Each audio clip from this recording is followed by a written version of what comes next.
I think we're here to struggle and to learn. I don't think we're here to be happy. That's why when we keep going back to the happy argument, I've always found that kind of frustrating and annoying. When someone goes, oh, but I want to be happy. Why? Why do you want to sit there and laugh? Like you were happy your entire childhood. That's your happy days. You're allowed to be happy as a kid. It's all over now, right? You're a man. You have responsibilities. I think we're here to do important. Provide, protect, and we're also here to do important things. And important things are going to be difficult, and they're going to be hard, and you're going to get frustrated. But that's what gives you purpose. I don't see anyone who's chasing happiness. I think that's a very feminine frame. I understand why some women just want to be happy. I don't know how it feels to be a girl because I'm not one. But in my experience, I know women who just want to be happy. Girls just want to have fun. Fine. But you're a man, right? And if you're a man, then it's absolutely an utterly different experience of life. I think we're here to struggle. I think we're here to endure pain. I think we're here to just see how hard we are to kill. I think that going through terrible things and living through them and coming out the other side is one of the most fantastic things about being human.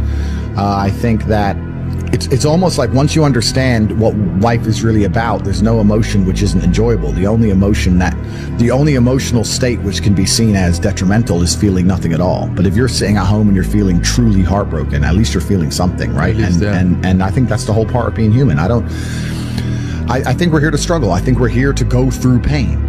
I don't understand how many humans function in the world today. I don't get people who don't think like me. I don't understand it. I'm like, well, then how have you survived this long? Life is hard. Life is difficult. Maybe I've just been unlucky, which I don't believe in, but I've had so much trauma and bad events and negativity and stress and all these things that have happened to me, and I've used all of it to be monumentally successful. If I wasn't that way inclined, with the workload that God put on my shoulders, I'd just be in a ditch somewhere. I'd would have killed myself by now. Like, I don't understand how people are functioning. If you're not thinking like me and you're going through life with any other mindset, you've been extremely fortunate that God smiled on you and allowed you to sit around most of the time doing jack shit, and you have yet to be punished for that. I could never have lived that life. If I was a bit lazy or a bit, or I was a bit of a snake, or if I lied to people, I'd be dead by now. So a lot of these people are just absolutely and utterly blessed by God that they managed to go through life with such a non-competitive mindset and they still breathing. Like, I don't understand how people can think any other way. I've spoken to dudes and like, I had a bad couple months. Why? Oh, my girl left me. You've wasted months? You've wasted months over some... Like, you had think of how much God loves you to have given you the grace and given you the opportunity to waste months of human time over some chick. Like, talk about blessed head to toe. If I waste months, empires are going to collapse. I'm going to end up in a cell or dead if I waste months. I have things to do every single day. I can't waste a second. Like, these people are just absolutely infinitely blessed, and their mindset is a product of that because they're spoiled children. Absolutely spoiled children. If you're going through life with any other mindset besides a hyper-competitive one, where you are capable of competing with some of the most dangerous men on the planet in all their forms, me and my network, and also my competitors, if you don't have that mindset, then you have to understand that you are spoiled. You're spoiled by your reality, because there's a whole bunch of people out here daily who fail.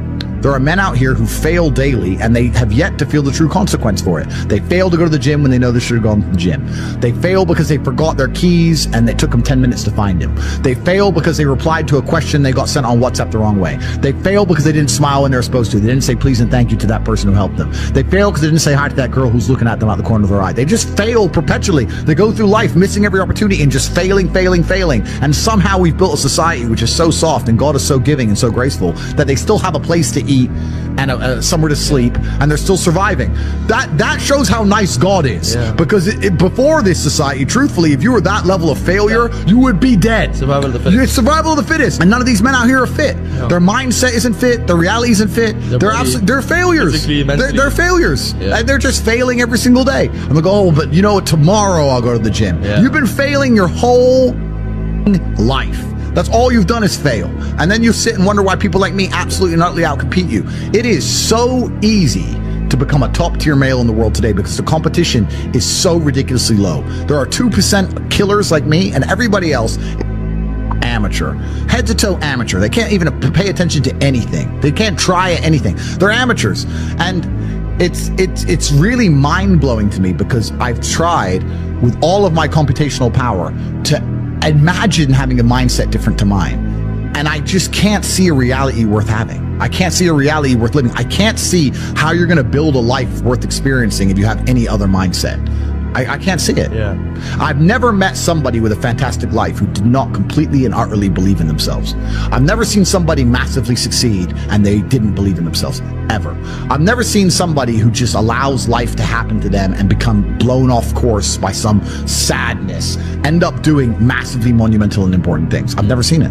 It's never happened. It does, and it's never going to happen. If I'm unhappy with something and I'm uncomfortable with something, I fix it. Yeah. That's endless motivation, which I don't truly believe in as a concept, but that's endless fuel for the fire. Right. If I was unhappy with something about myself, regardless of what it was, I would be able to take all of that discomfort and turn it into endless energy to get the problem fixed. Exactly. But these people seem to it's okay to be unhappy. Yeah, well, these people seem to sit and say, I'm really unhappy with X, but then stay doing X. So I don't believe they're truly actually unhappy. What you'll notice if you live life long enough is that somebody will sit and say to you, I'm unhappy being a loser. You say, why are you a loser?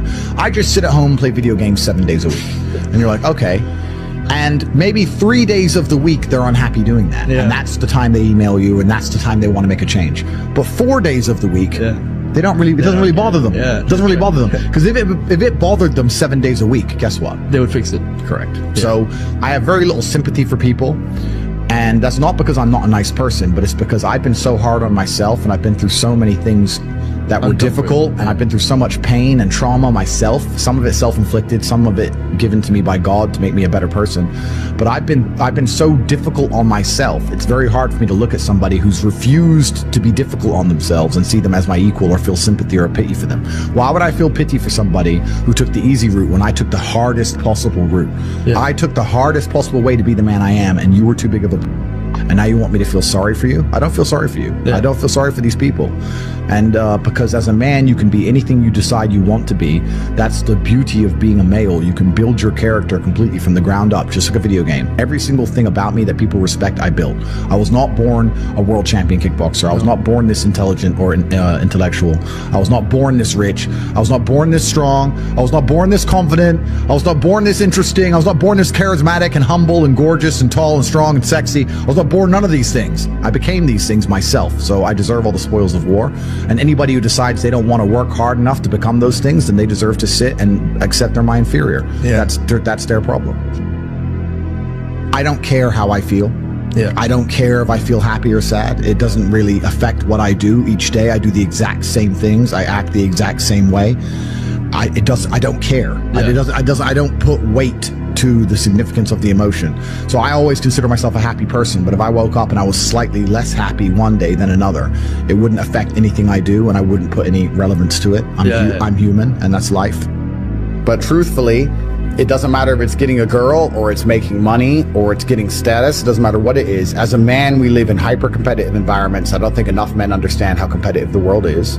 If you want a girl, you're competing against other men. You're not the only man who had the idea of getting that girl. There's no girl you're going to see and go, I'll get that girl, and didn't cross anyone else's mind. Everybody else wants her. You have to outcompete other men. You have to be as competitive as possible.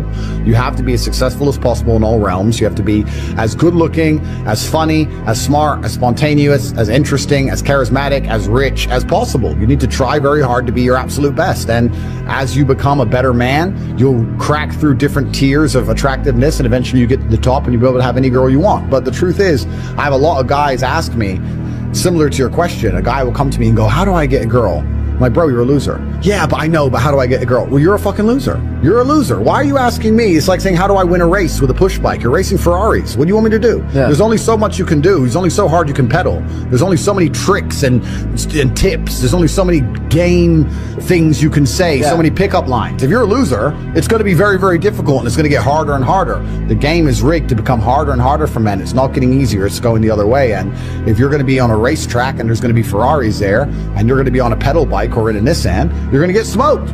That's the game. You have to up yourself. You have to improve yourself. I'm not going to lie to anybody here and say you don't have to improve yourself. You can stay a loser and get chicks, because you can.